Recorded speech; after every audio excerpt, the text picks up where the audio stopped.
Are we allowed to bend our back or not?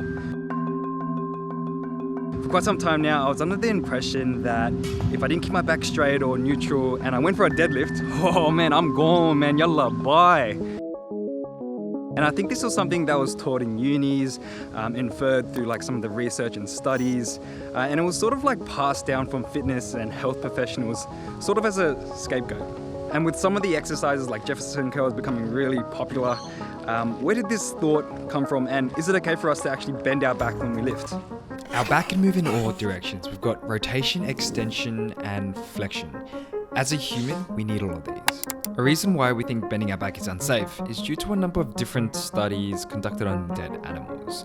They bent the spine of sheep and drew the conclusion that repeatedly bending our back places too much stress on our intervertebral disc, which is like a donut between the segments of your spine.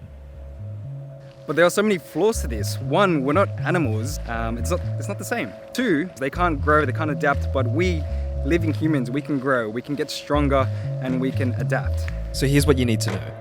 It was thought that bending our back placed too much pressure at the front of our disc, opening us up to copious amounts of back pain, disc herniations, or even nerve pain. One of the immediate solutions is to avoid it like the plague or to do the opposite. However, I have to question, with all that we know about back pain, why then is it on the rise? Is bending and flexing our back the bad guy here? A 2020 systematic review, which studied all related studies, asked the question of whether the position of our lower back during lifting was a risk factor for lower back pain.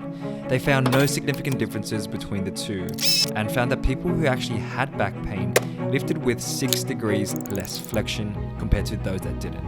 This data was only longitudinal and cross-sectional, so we do have to take it with a grain of salt, but the argument is still there to be made. Avoiding lumbar flexion and bending is almost impossible. We bend our back in almost every situation. Kettlebell swings, you have about 26 degrees of flexion. Squats and deadlifts, you're hitting about 50 to 80% of your max flexion. Even when you try and arch your back, there's still about 30 degrees of flexion. You can't help but flex. So here's what we can take from this.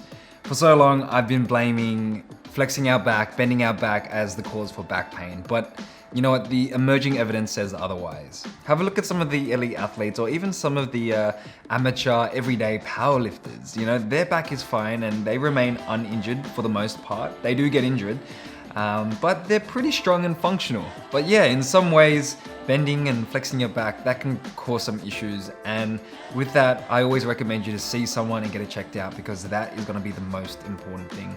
But we need to start treating it as a normal part of being human and a necessary one too. Hey everyone, it's Victor here. Thank you so much for watching the video. In terms of how I train flexing and bending my back, you know, you do the standard sit-ups, crunches, Russian twists, but I've been experimenting with Jefferson curls. They feel great. My back actually feels awesome. But this video actually took so long to make and I would love your feedback on it. And if you haven't done so, check out my other videos.